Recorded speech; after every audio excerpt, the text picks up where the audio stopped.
नमस्कार दोस्तों, मैं कन्हैया लाल स्वागत करता हूं आपका इस YouTube channel study with KL sir में।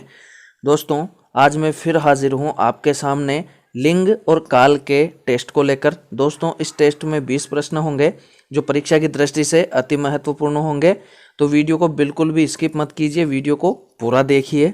और अगर आप चैनल पर नए हैं तो बिल्कुल चैनल को सब्सक्राइब कर लीजिए दोस्तों। और आखिरी में जाते जाते कमेंट में ज़रूर बताकर जाना कि आपके कितने सही हुए और टेस्ट का लेवल कैसा था। तो चलिए दोस्तों, वीडियो को शुरू करते हैं। दोस्तों, पहला प्रश्न है, वे सब कहाँ गए हैं? वाक्य है अपूर्ण भूतकाल, सामान्य भूतकाल, पूर्ण भूतकाल और आसन्न भूतकाल।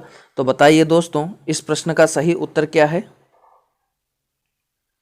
दोस्तों, इस प्रश्न का सही उत्तर है विकल्प नंबर 4, आसन्न भूतकाल।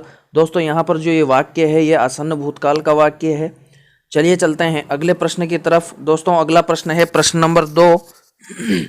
राजू ने मेरी पुस्तक चुराई होगी।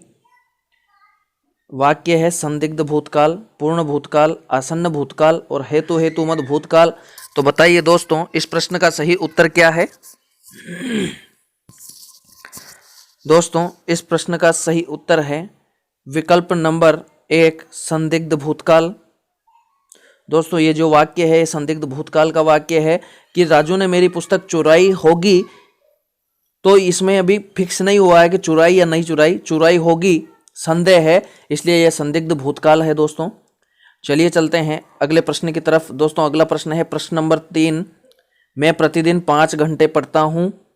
वाक्य है सामान्य वर्तमान, संभाव्य वर्तमान, तात्कालिक वर्तमान और संदिग्ध वर्तमान। तो बताइए दोस्तों, इस प्रश्न का सही उत्तर क्या है? दोस्तों, इस प्रश्न का सही उत्तर है विकल्प नंबर 1, सामान्य वर्तमान। दोस्तों, यहाँ पर प्रतिदिन 5 घंटे पढ़ता हूँ एक सामान्य बात कह रहा है, तो सामान्य वर्तमान काल है इसमें, सामान्य वर्तमान काल। चलिए चलते हैं अगले प्रश्न की तरफ। दोस्तों, अगला प्रश्न है प्रश्न नंबर 4, इस समय वह खाना पका रही होगी। तो बताइए ये वाक्य कैसा है? संभाव्य वर्तमान, सामान्य वर्तमान, संदिग्ध वर्तमान और तात्कालिक वर्तमान। तो बताइए दोस्तों, इस प्रश्न का सही उत्तर क्या है? दोस्तों, इस प्रश्न का सही उत्तर है विकल्प नंबर 3, संदिग्ध वर्तमान। दोस्तों, यहाँ पर भी संदेह है, संदिग्ध वाली स्थिति है कि पका रही होगी या नहीं पका रही होगी, संदेह वाली स्थिति है, इसलिए यहाँ पर संदिग्ध वर्तमान सही रहेगा। चलिए चलते हैं दोस्तों अगले प्रश्न की तरफ। दोस्तों, अगला प्रश्न है प्रश्न नंबर 5, वह मुझे पत्र अवश्य लिखेगी। वाक्य है सामान्य भविष्यत, आज्ञार्थक भविष्यत, संभाव्य भविष्यत और इनमें से कोई नहीं। तो बताइए दोस्तों, इस प्रश्न का सही उत्तर क्या है? दोस्तों, इस प्रश्न का सही उत्तर है विकल्प नंबर 1, सामान्य भविष्यत। दोस्तों, यहाँ पर वह मुझे पत्र अवश्य लिखेगी, इसमें एक संभावना है, तो ये सामान्य भविष्यत है, सामान्य भविष्य काल है। चलिए चलते हैं दोस्तों अगले प्रश्न की तरफ। दोस्तों, अगला प्रश्न है प्रश्न नंबर 6, यदि मैं आगरा जाता तो ताजमहल देखता। तो बताइए ये वाक्य कैसा है? वर्तमान काल, सामान्य भूतकाल, हेतु हेतुमत भूतकाल और भविष्यत काल। तो बताइए दोस्तों, इस प्रश्न का सही उत्तर क्या है? दोस्तों, इस प्रश्न का सही उत्तर है विकल्प नंबर 3, हेतु हेतुमत भूतकाल। दोस्तों, यहाँ पर शर्त है प्रकट हो रही है कि यदि मैं आगरा जाता तो ताजमहल देखता, तो यहाँ पर हेतु हेतुमत भूतकाल है। चलिए चलते हैं अगले प्रश्न की तरफ। दोस्तों, अगला प्रश्न है प्रश्न नंबर 7, मैं खेल रहा हूँ। वाक्य में वर्तमान काल का रूप है संदिग्ध वर्तमान, अपूर्ण वर्तमान, सामान्य वर्तमान और संभाव्य वर्तमान। तो बताइए दोस्तों, इस प्रश्न का सही उत्तर क्या है? दोस्तों, इस प्रश्न का सही उत्तर है विकल्प नंबर 2, अपूर्ण वर्तमान। दोस्तों, यहाँ पर वाक्य है मैं खेल रहा हूँ, अभी भी खेल रहा है, अपूर्ण है, पूरा नहीं हुआ, मतलब खेला नहीं है, खेल रहा है, तो यहाँ पर अपूर्ण वर्तमान है। चलिए चलते हैं अगले प्रश्न की तरफ। दोस्तों, अगला प्रश्न है प्रश्न नंबर 8, वह पढ़ता तो पास होता। इस वाक्य में कौन सा काल है? निम्नलिखित में से सही विकल्प का चयन कीजिए। हेतु हेतुमत भूतकाल, सामान्य भूत, पूर्ण भूत और अपूर्ण भूत। तो बताइए दोस्तों, इस प्रश्न में कौन सा उत्तर सही है? दोस्तों, इस प्रश्न का सही उत्तर है हेतु हेतुमत भूत। दोस्तों, यहाँ पर भी वही है, वह पढ़ता तो पास होता, शर्त वाली स्थिति आ गई, तो यहाँ पर भी हेतु मद भूतकाल है दोस्तों। चलिए चलते हैं अगले प्रश्न की तरफ दोस्तों। अगला प्रश्न है प्रश्न नंबर 9। अनवर गया होगा वाक्य किस काल को संकेतित करता है? संदिग्ध भूत, आसन्न भूत, अपूर्ण भूत और सामान्य भूत। तो बताइए दोस्तों इस प्रश्न का सही उत्तर क्या है? दोस्तों इस प्रश्न का सही उत्तर है विकल्प नंबर 1 संदिग्ध भूत। दोस्तों यहाँ पर भी संदेह संदिग्ध वाली स्थिति है कि गया होगा, नहीं गया होगा, गया होगा। यहाँ कह रहा है कि गया होगा, तो यहाँ पर संदिग्ध भूतकाल का वाक्य है। चलिए चलते हैं अगले प्रश्न की तरफ दोस्तों। अगला प्रश्न है प्रश्न नंबर 10। स्त्रीलिंग के संदर्भ में कौन सा कथन सत्य नहीं है? हिंदी तिथियों के नाम स्त्रीलिंग में होते हैं, नदियों के नाम स्त्रीलिंग में होते हैं, लिपियों एवं भवनों के नाम स्त्रीलिंग में होते हैं, भाषाओं के नाम स्त्रीलिंग में होते हैं। तो बताइए दोस्तों इस प्रश्न का सही उत्तर क्या है?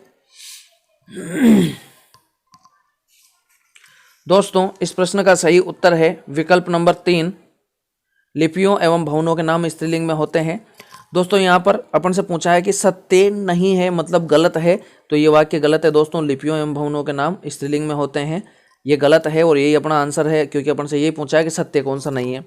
बाकी हिंदी और तिथियों के नाम स्त्रीलिंग में होते हैं दोस्तों, बिल्कुल होते हैं। प्रथमा, द्वितीया, तृतीया, चतुर्थी, पंचमी, षष्ठी ये हिंदी तिथियों के नाम है। नदियों के नाम आप जानते हो स्त्रीलिंग में होते हैं, भाषाओं के नाम भी स्त्रीलिंग में होते हैं दोस्तों। बल्कि लिपियों और भवनों के नाम जो है वो स्त्रीलिंग में न होकर के पुल्लिंग में होते हैं।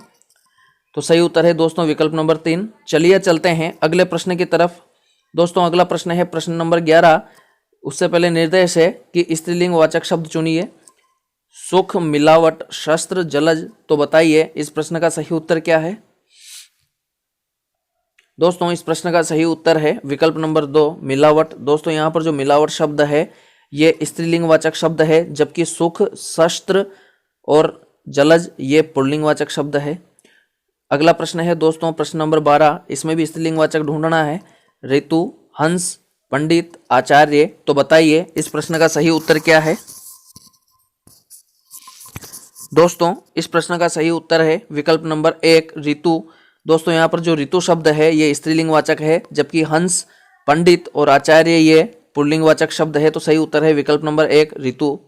चलिए चलते हैं दोस्तों अगले प्रश्न की तरफ दोस्तों। अगला प्रश्न उससे पहले निर्देश कि पुल्लिंग वाचक शब्द चुनिए। अगला प्रश्न है दोस्तों प्रश्न नंबर 13।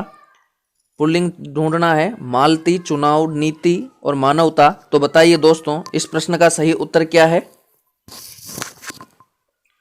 दोस्तों इस प्रश्न का सही उत्तर है विकल्प नंबर 2 चुनाव। दोस्तों यहाँ पर जो चुनाव शब्द है ये पुल्लिंग वाचक शब्द है, जबकि मालती, नीति और मानवता ये स्त्रीलिंग वाचक शब्द है। चुनाव पुल्लिंग है, तो ये अपना आंसर है। चलिए अगला प्रश्न है दोस्तों प्रश्न नंबर 14। इसमें भी ढूंढना पुल्लिंग वाचक। तो घास, व्यय, नहर, आय। बताइए दोस्तों इस प्रश्न का सही उत्तर क्या है? दोस्तों इस प्रश्न का सही उत्तर है विकल्प नंबर 2 व्यय। दोस्तों यहाँ पर जो व्यय शब्द है ये व्यय शब्द पुल्लिंग वाचक है, जबकि घास, नहर और आय ये स्त्रीलिंग वाचक शब्द है। तो अपना आंसर है दोस्तों विकल्प नंबर 2 व्यय। चलिए दोस्तों अगले प्रश्न की तरफ चलते हैं दोस्तों। अगले प्रश्न से पहले निर्देश है निम्नलिखित शब्दों का स्त्रीवाची शब्द चुनिए। दोस्तों अगला प्रश्न है प्रश्न नंबर 15। इसमें अपन को स्त्रीवाची ढूंढना है। तो पड़ोसी शब्द का स्त्रीवाची पड़ोसनी, पड़ोसिन, पड़ोसाइन और पड़ोसन। तो बताइए दोस्तों इस प्रश्न का सही उत्तर क्या है? दोस्तों इस प्रश्न का सही उत्तर है विकल्प नंबर 4 पड़ोसन। दोस्तों जो पड़ोसी शब्द है इस पड़ोसी का स्त्रीलिंग वाचक पड़ोसन बनेगा। चलिए दोस्तों अगले प्रश्न की तरफ चलते हैं दोस्तों। अगला प्रश्न है प्रश्न नंबर 16। इसमें भी स्त्रीलिंग ढूंढना है। इनमें कौन सा शब्द स्त्रीलिंग है? दंगा, ठेस, तिलक, पदार्थ। तो बताइए दोस्तों इस प्रश्न का सही उत्तर क्या है? दोस्तों इस प्रश्न का सही उत्तर है विकल्प नंबर 2 ठेस। दोस्तों यहाँ पर जो ठेस शब्द है ये स्त्रीलिंगवाची है, जबकि दंगा, तिलक और पदार्थ ये पुल्लिंगवाची शब्द है। चलिए दोस्तों अगले प्रश्न की तरफ चलते हैं दोस्तों। अगला प्रश्न है प्रश्न नंबर 17। कवि का स्त्रीलिंग रूप है कवि यानी, कवयित्री, कवयित्री और इनमें से कोई नहीं। तो बताइए दोस्तों इस प्रश्न का सही उत्तर क्या है? दोस्तों इस प्रश्न का सही उत्तर है विकल्प नंबर 2 कवयित्री। दोस्तों कवि शब्द का स्त्रीलिंग कवयित्री होता है। चलिए दोस्तों अगले प्रश्न की तरफ चलते हैं दोस्तों। अगला प्रश्न है प्रश्न नंबर 18। स्त्रीलिंगवाची संज्ञा नदी को पुल्लिंग रूप में परिवर्तित करने पर वह निम्नांकित में से किस संज्ञा में रूपांतरित होगी? चिन्हित कीजिए। नदिया, नद, नाला, सरिता। तो बताइए दोस्तों इस प्रश्न का सही उत्तर क्या है? दोस्तों इस प्रश्न का सही उत्तर है विकल्प नंबर 2 नद। दोस्तों नदी का पुल्लिंग में नद बनेगा, जैसे अपन देखते हैं कि हिमनद, तो नदी का पुल्लिंग नद बनेगा। विकल्प नंबर 2 अपना सही है। चलिए दोस्तों अगले प्रश्न की तरफ चलते हैं। दोस्तों अगला प्रश्न है प्रश्न नंबर 19।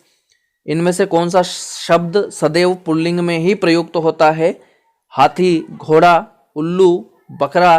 तो बताइए दोस्तों इस प्रश्न का सही उत्तर क्या है?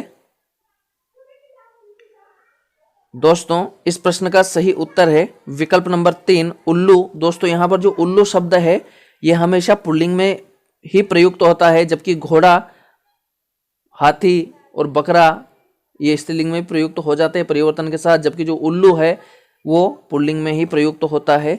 चलिए दोस्तों अगले प्रश्न की तरफ चलते हैं। दोस्तों अगला और आखिरी 20वां प्रश्न, उससे पहले आपसे निवेदन है कि अगर आपको वीडियो पसंद आए तो ज़्यादा से ज़्यादा लाइक और ज़्यादा से ज़्यादा शेयर करें ताकि सभी दोस्तों को इसका फायदा हो सके।